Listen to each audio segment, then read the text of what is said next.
Salam sejahtera, terima kasih karena bersama dengan saya di Nazlin Unity Channel. Bersatu juga akhirnya tidak percayakan PAS.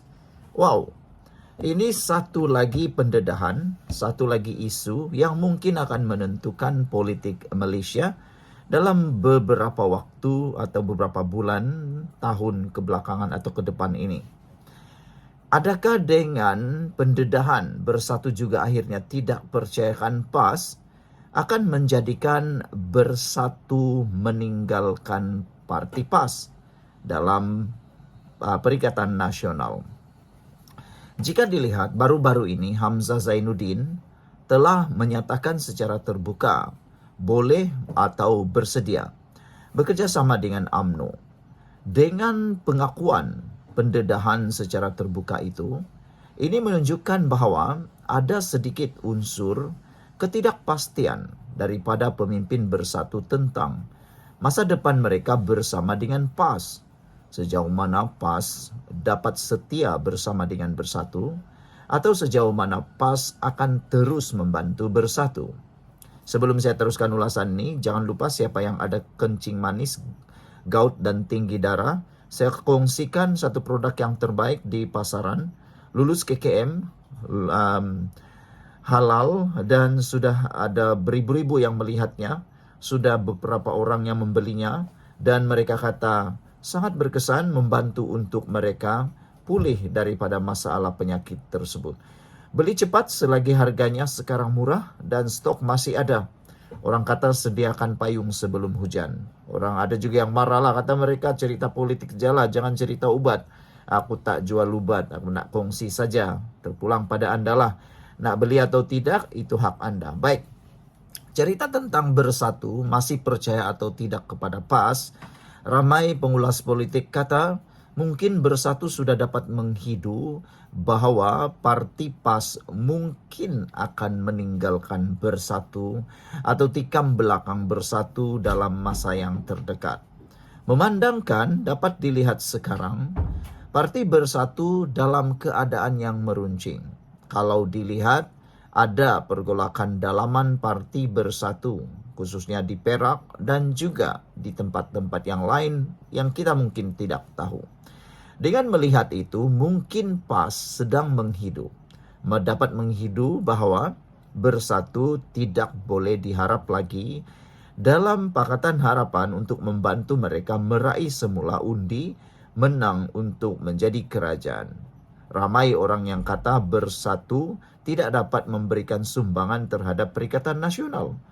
Dan PAS pula, keinginan mereka yang membuak-buak untuk mendapat kuasa semula di Putrajaya selepas pernah merasai nikmat kuasa di Putrajaya kini meningkat.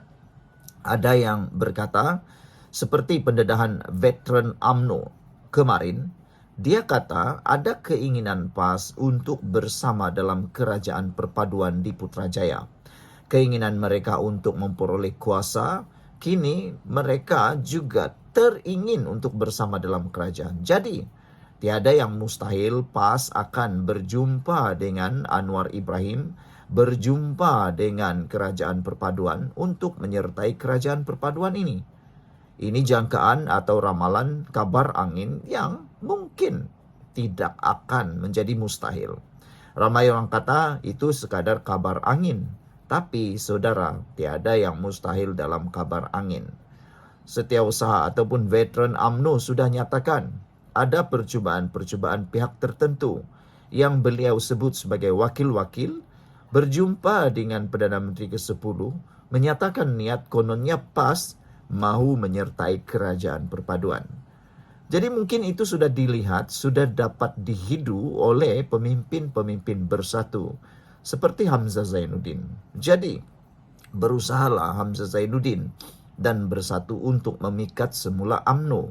Tapi veteran UMNO kata daripada bekerja sama dengan UMNO, lebih baik bersatu bubar saja dan masuk bergabung semula dengan UMNO.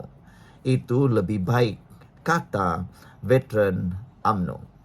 Dia kata lagi pula dalam bersatu itu DNA-nya datang banyak daripada UMNO. Kebanyakan pemimpin daripada bersatu sebenarnya adalah daripada UMNO juga. Boleh kata adalah UMNO juga. Jadi, adalah lebih baik bubar saja, kata mereka. Tetapi, sejauh mana bersetujunya Muhyiddin terhadap cadangan itu menjadi tanda tanya yang besar. Kita pun tahu Muhyiddin begitu keras, boleh kata ego, sombongnya sehingga ke langit. Mana mungkin untuk beliau membubarkan Parti Bersatu, kata netizen. Tetapi itu semua mungkin boleh dipecahkan ataupun boleh diruntuhkan oleh Hamzah Zainuddin. Ada juga yang menyatakan bahawa mungkin Azmin Ali juga akan menjadi penghalang kepada Bersatu bubar. Tapi jika dilihat kepada situasi semasa, situasi politik semasa, Bersatu memang akan terkubur pada PRU 16 akan datang. Ini kerana gabungan undi antara Barisan Nasional dan Pakatan Harapan confirm akan menguburkan beberapa calon Perikatan Nasional, khususnya Parti Bersatu dengan gabungan undi mereka. Antaranya di kawasan Mas Emeryati Samsudin. Gabungan undi antara Pakatan Harapan Barisan Nasional jauh meninggalkan undi Emeryati Samsudin. Dan di Pagoh sendiri, palinglah mengejutkan kita.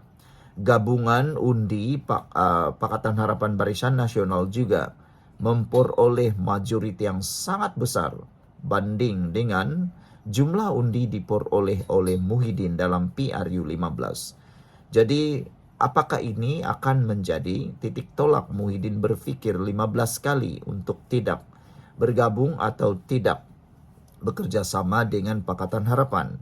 Dan lebih penting lagi, kerusi Muar yang dimenangi oleh Syed Saddiq Syed Abdul Rahman akan juga kalah kerana Syed Saddiq hanya menang tipis di kawasan itu dalam PRU 15 yang lepas. Jika digabungkan undi Pakatan Harapan Barisan Nasional, memang Syed Saddiq akan kalah. Dan ada beberapa lagi di Padang Rengas pun undi Pakatan Harapan Barisan Nasional jauh majoritinya. Di Kuala Lumpur pun sama. Di Kedah pun ada juga. Dan beberapa kawasan, termasuk yang paling menarik sekali ialah di kawasan Permatang Pauh, di mana Nurul Izzah Ibrahim, Anwar Ibrahim kalah di Permatang Pauh dengan majoriti yang kecil. Tetapi dengan gabungan undi Pakatan Harapan Barisan Nasional, mereka menang dengan majoriti yang sangat besar. Jadi sekarang ini, siapa yang dalam masalah besar dalam PRU 16? Saya rasa, menurut penelitian saya rasa Pakatan Harapan Barisan Nasional tidak akan berpecah dalam gabungan kerjasama politik dalam PRU 16. Karena seperti yang saya kata sebelum ini, Barisan Nasional khususnya UMNO memerlukan satu penggal lagi untuk pulih sepenuhnya dipercaya oleh rakyat. Sekian dulu untuk kali ini. Jangan lupa tinggalkan komen Anda. Bye-bye.